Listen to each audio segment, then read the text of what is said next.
Hi everyone! Good morning! I'm back! This is Sam Brusas and welcome back to my YouTube channel. Oh my gosh! This is it guys! Pag-uusapan natin ngayon, makuha din kaya niya ang corona? Kung sino to? Yan ang tatalakayin natin ngayon. But before anything else, hello Philippines and hello beautiful people!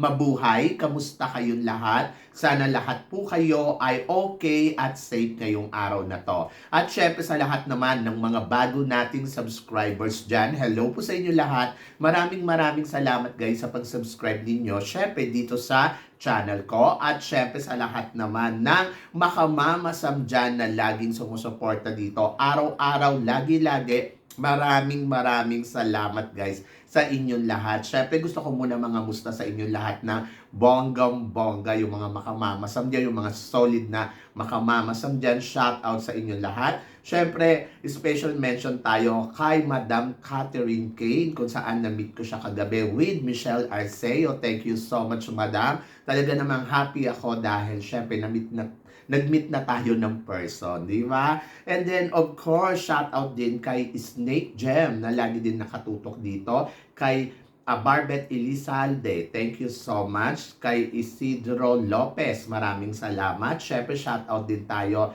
kay Randy Lucas, kay Sir Perfecto, kay Ninong Perfecto na talaga naman laging nanonood dito sa atin. Shout out din tayo kay Dr. Glenn Pascual na tumututok din. At saka syempre kay Madam Henrietta Solidad at saka kay Madam Jenaline Napaton.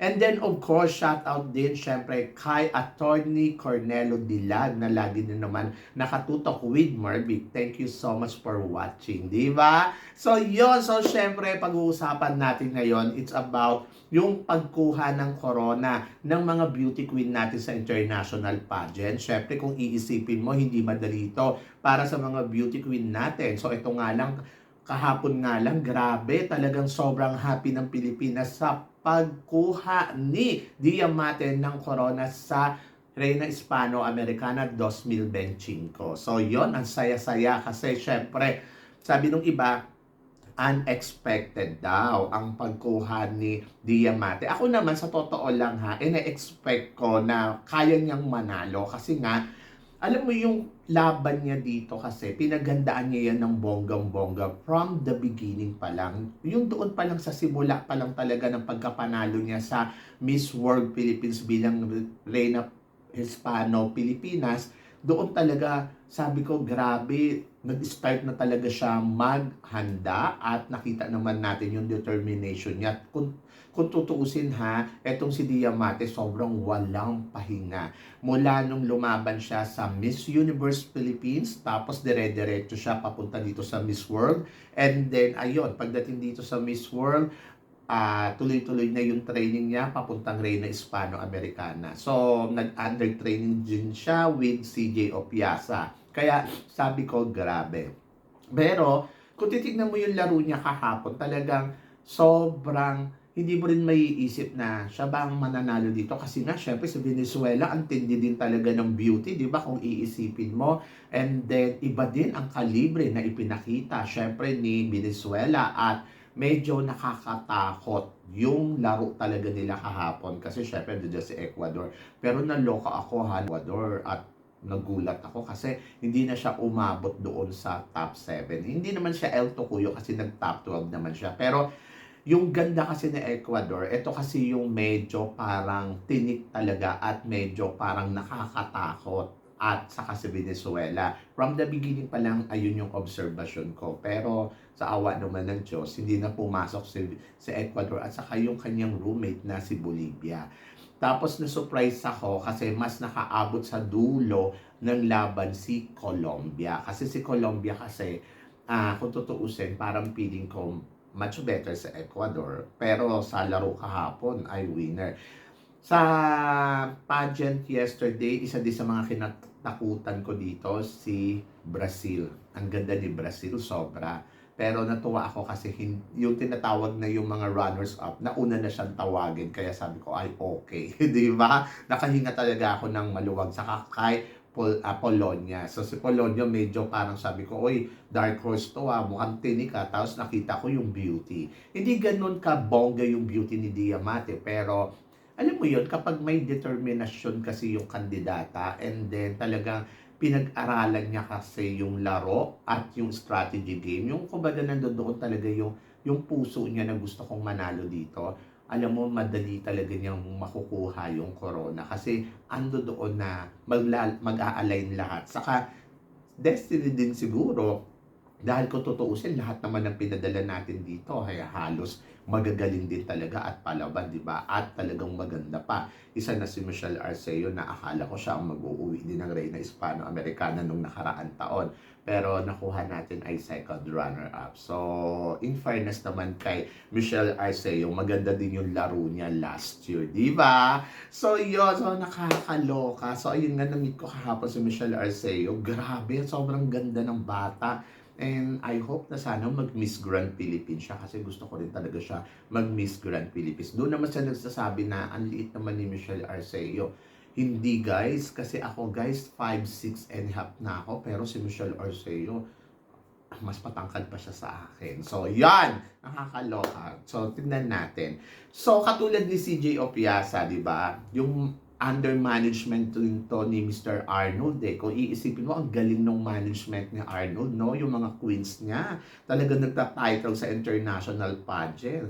So, katatapos nga lang, di ba, na talagang pagdiwang natin yung pagkaka-first runner-up ni CJ Opiasa sa Miss Grand. At talaga namang masasabi ko, katulad din ni Diamante, ang laro ni CJ Opiasa kasi ramdam mo din yung determinasyon, yung sikap, yung alam mo yun, wala silang pahinga, hindi sila napapagod, basta tuloy-tuloy lang, tapos wala ka naririnig na reklamo, basta nandoon sila sa puntos na inilalaban nila ang Pilipinas. Kaya sobrang nakaka-proud si CJ Opiasa at saka si Diamante sa determinasyon na meron sila.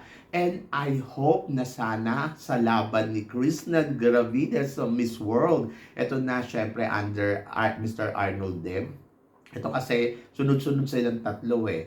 I hope na sana si Krishnan Gravides ay makarating din sa dulo ng kompetisyon ng Miss World at sana makuha niya rin yung Miss World ng inaasam natin na ikalawang corona para sa ating bansa. So ayan, nakuha na natin yung corona ng Reyna Hispano-Americana. So Miss World na lang, di ba? So sa Miss World naman, syempre looking forward ako kung ano ang mangyayari kay Krishnan Gravides. So alam naman natin na parang ramdam din natin na yung paghahanda ni Krishna dito sa laban niya para sa Miss World ay talagang puspusan din. Andiyan dyan na bumisita pa siya kay Megang Yang, tapos naghingi pa siya ng tip, tapos yung alam mo yun, yung lahat ng pwede niyang gawin, ginagawa niya para makuha ang corona ng Miss World.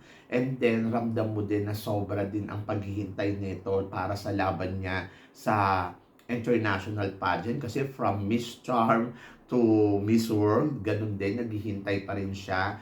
But I hope na sana talaga ang Krishnan Gravides ang makapag-uwi ng corona, ng ikalawang corona ng Miss World sa ating bansa. So ako naman, actually, yung beauty ni Krishnan Gravides, pwedeng-pwede na eh. Kumbaga parang, alam mo yon, sabi nga sa akin nila, sobrang payat at ganda ni Krishna sa personal.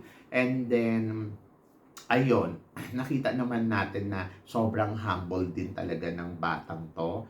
Yung kabaitan niya, ramdam mo talaga. So parang katulad din ni CJ Opiasa, Diamante, ganun yung mga nila eh, yung kabaitan nila eh. So parang feeling ko kaya din neto maging reyna talaga at masungkit yung corona. So parang siya na yung susunod na Megan ng bansa natin, di ba? So, umasa tayo sa laban ni Krishnan Gravides na magiging maganda ang resulta, and then of course, supportahan natin ng bonggang-bongga at manalig tayo sa kakayahan na ipapakita niya pagdating sa Miss World.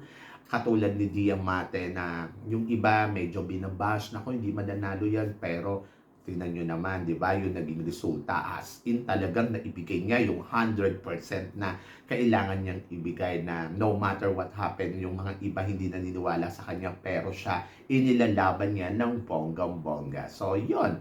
So, umaasa ako na si Krishnan Garavides, ganun din ang mangyayari. Magiging maganda din ang resulta ng laban niya sa Miss World at parang feeling ko naman na kayang-kaya niya talaga masungkit ang corona para sa ating bansa. So, ang tabayanan natin yan, syempre hinihingi ko din ang suporta ninyo na sana ibigay natin to at ipanalangin din natin si Krishnan Garavides kasi iba din talaga yung batang to at ramdam ko na makikipagbardagulan at makikipagpukpukan to ng bonggang-bongga sa Miss World ngayong taon na to.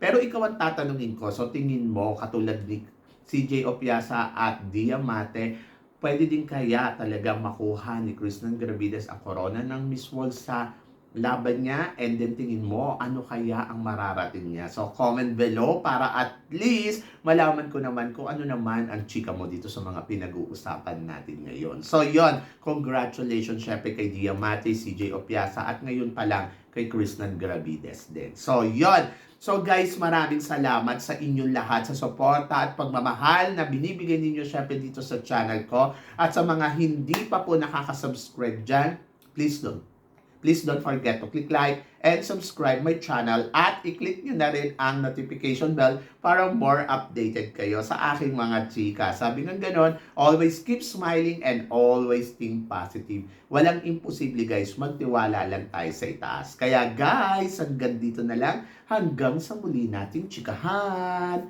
See you tomorrow. Thank you guys. So good luck.